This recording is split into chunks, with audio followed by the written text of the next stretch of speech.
오늘도 이언의 말씀을 읽고 듣고 묵상하는 우리 모두에게 예수님으로 행복한 한날이 되시기를 주님의 이름으로 축복합니다. 예수 그리스도는 우리 인생의 시작이고 우리의 인생의 과정이고 우리의 인생의 목적입니다. 그러므로 우리가 이 땅에서 행복하게 살려면 그 예수님의 뜻대로 살 때 우리는 비로소 참된 행복을 누리며 살아가게 되는 것이죠. 오늘 함께 묵상하실 본문은 신명기 25장 1절로 10절의 말씀입니다. 우리 모든 그리스도인들은 공동체 안에서 우리의 지체가 위기에 빠졌을 때 그들에게 실질적 도움을 줄 수 있는 구속자의 역할을 감당해야 합니다. 이스라엘 사회에서 자식이 없이 남편이 죽었을 때 그 아내는 영적으로, 경제적으로 심각한 위기에 놓여지게 됩니다. 그래서 하나님께서는 자식이 없이 남편이 죽은 여인에 대하여 어떻게 보호해 주어야 하는지 형수 취수제, 계대 결혼이라고 하는 독특한 제도를 통해서 그 시대의 사회적 약자인 자녀 없이 남편이 죽은 고독한 여인을 돕고 보호하는 이스라엘 공동체의 독특한 특성을 말씀해 주고 계십니다. 그렇습니다. 우리가 이번 주 계속해서 나누는 말씀은 하나님께서 이혼당한 여자, 그리고 결혼한 사람, 그리고 물질이 없어서 누군가의 차용을 할 때 그 한 번 있는 외투는 담보로 잡지 말고 해가 지도록 잡지 말 것을 말씀하시는 하나님의 따뜻한 마음을 만나게 됩니다. 그리고 재판은 정의로워야 하고 가진 자, 가지지 못한 자의 그 인격은 존중해 주어야 함을 말씀해 주십니다. 오늘 경제적 정의와 사법적 정의가 무너져가는 이 시대에 오늘 본문을 통해서 우리의 공동체를 우리가 어떻게 따뜻하게 만들어갈 수 있는가를 오늘도 이 말씀으로 함께 묵상해 보고자 합니다.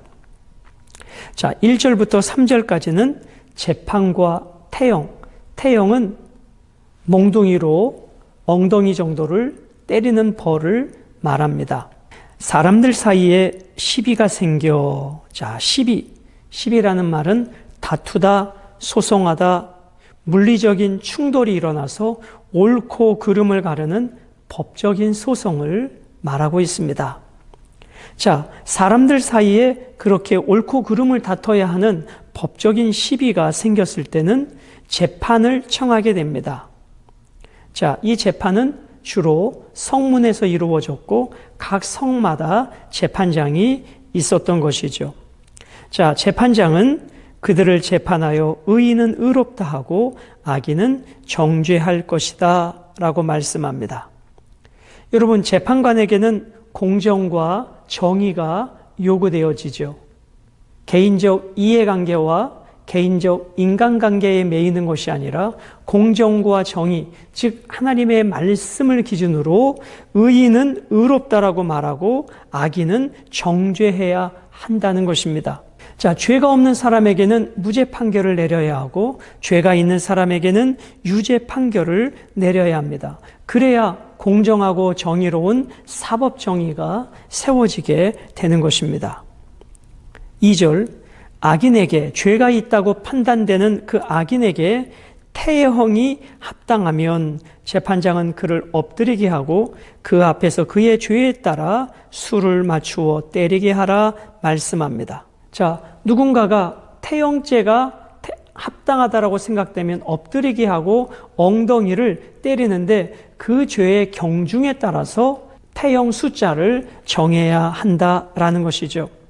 자, 3절, 40까지는 때리려니와 그것을 넘기지는 못할지니 만일 그것을 넘겨 매를 지나치게 때리면 내가 내 형제를 경히 여기는 것이 될까 하노라.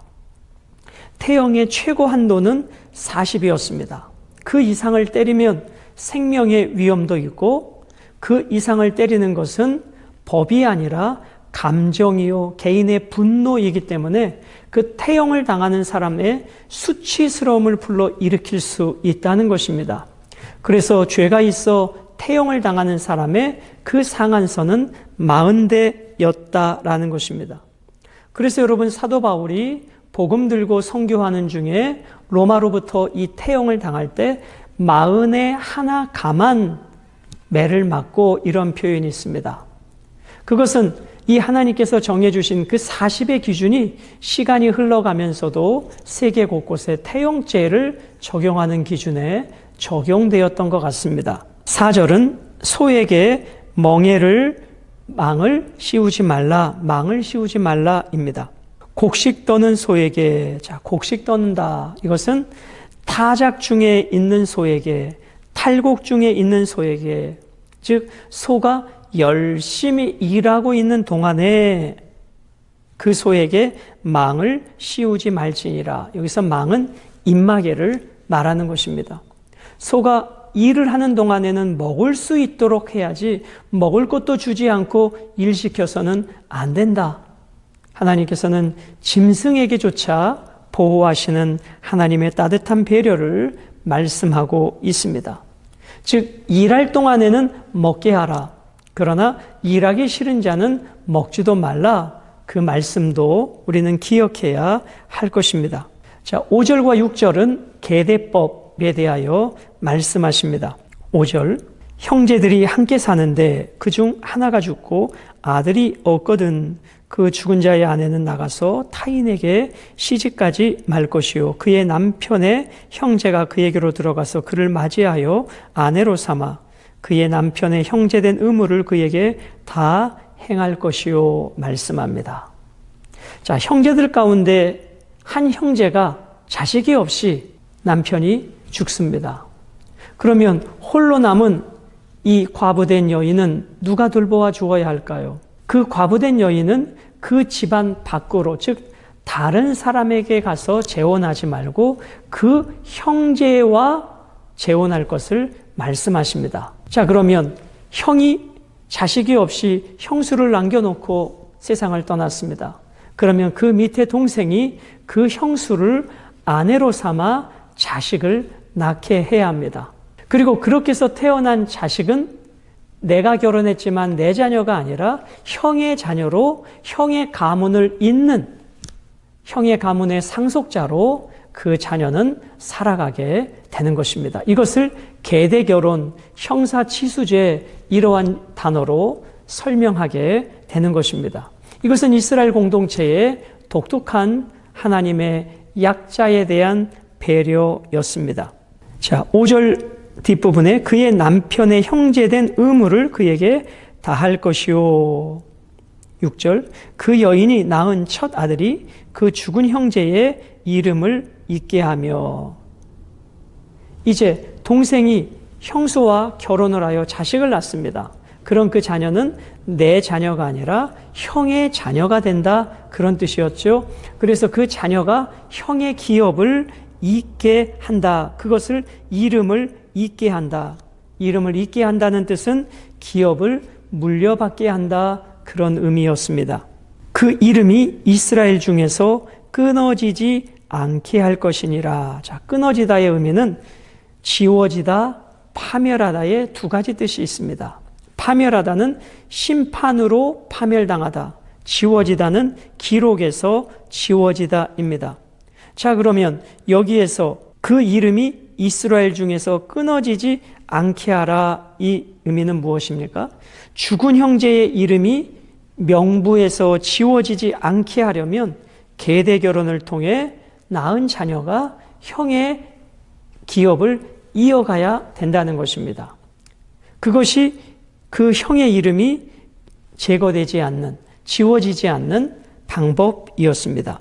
자, 7절, 그러나 그 사람이 만일 그 형제의 아내 맞이하기를 즐겨하지 아니하면 그 형제의 아내는 그 성문으로 장로들에게로 나아가서 말하기를 내 남편의 형제가 그의 형제의 이름을 이스라엘 중에 잊기를 싫어하여 남편의 형제된 의무를 내게 행하지 아니하나이다 할 것이요. 자, 자녀 없이 남편을 떠나보낸 이 과부된 여인이 이제 이 가문 밖에서 재혼하지 아니하고 그 밑에 동생이 형수를 취하여 함께 가문을 잇는 자녀를 낳아야 되는데 그 밑에 동생이 그것을 하고 싶지 않는 것이죠. 왜 그랬을까요? 그 여인을 취하고 싶은 마음도 안 들었을 것이고 또 그렇게 해서 자녀를 낳을 그 자녀는 내 자녀가 아니라 형의 자녀가 되기에 쉽게 그 의무를 감당하려고 하지 않았다는 것입니다. 그래서 순서가 된 그 동생이 형수를 취하여 이 계대 결혼, 형의 기업을 잇게 하는 자녀를 낳아야 되는데 그것이 싫다는 것입니다. 억지로 결혼은 할 수 없는 것이죠. 그럴 때 이 과부된 여인은 어떻게 해야 되는가? 이 사실을, 이 사정을 누구에게 알려야 돼요? 성문으로 가서 장로들에게 알려야 합니다. 나를 책임지고 계대 결혼을 해야 될 저 형제가 이러한 의무를 하지 않으려 합니다. 그렇게 알려줍니다. 자, 그럼 어떻게 해야 되는가? 8절, 그 성읍 장로들은 그를 불러다가 말할 것이며 그가 이미 정한 뜻대로 말하기를 내가 그 여자를 맞이하기를 즐겨하지 아니하노라 하면, 이제 과부된 여인이 이 사정을 성문 장로들에게 말했더니 그 장로들이 이 책임을 다하지 않는, 의무를 다하지 않는 그 사람을 불러서 다시 한번 확인합니다. 그때 그 의무를 다하기를 싫어하는 그 형제가 나는 의무를 하지 않겠습니다. 그렇게 자기 의견을 말하는 것이죠. 자, 9절입니다. 그의 형제의 아내가 장로들 앞에서 그에게 나아가서 그의 발에서 신을 벗기고 그의 얼굴에 침을 뱉으며 이르기를 그의 형제의 집을 세우기를 즐겨 아니하는 자에게는 이같이 할 것이라 하고, 이제 그 계대 결혼의 의무를 해야 될 그 형제가 의무하기를 싫어하는 것이 공동체에 드러났습니다. 그러면 그 과부된 여인은 계대 결혼을 의무를 감당하지 않는 그 사람의 신발을 벗깁니다. 그리고 그의 얼굴에 침을 뱉습니다. 자, 그의 얼굴에 침을 뱉는다라고 하는 것은 이 얼굴 자체에 침을 뱉는다라는 의미도 있겠지만 그의 얼굴 앞에, 그가 얼굴이 보는 앞에 침을 뱉는다, 그런 의미로 70인역은 번역해 주고 있습니다. 여러분, 우리는 룻기에서 그 기업을 물으려 하지 않는 그 사람의 신벗기운 자의 수치를 우리는 룻기서를 통해서 보게 되고, 그 다음의 의무를 보아스가 지게 되어 계대 결혼을 하게 된 것을 보게 됩니다. 이스라엘 중에서 그의 이름을 신벗김 받은 자의 집이라 부를 것이니라. 이것은 치욕스러운 이름입니다. 부끄러운 이름입니다. 자기의 의무를 감당하지 않으려는 자, 그는 부끄러움을 당하게 될 것입니다.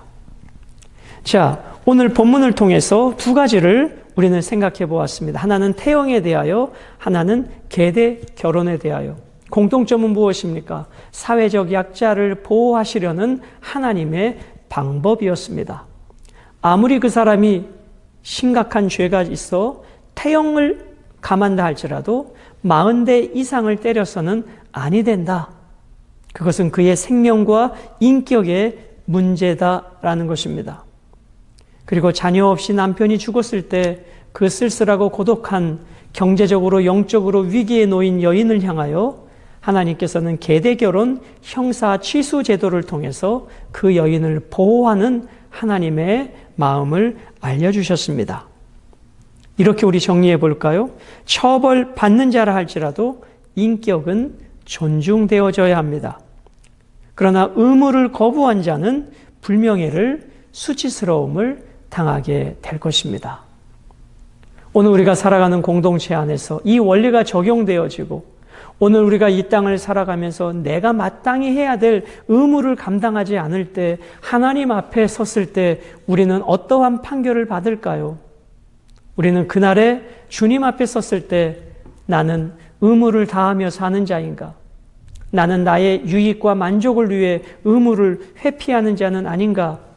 우리 자신을 되돌아보고 어떠한 상황과 환경에서도 내가 감당해야 될 의무가 있다면 기꺼이 감당해내는 멋진 아름다운 성도들이 되시기를 주님의 이름으로 축복합니다.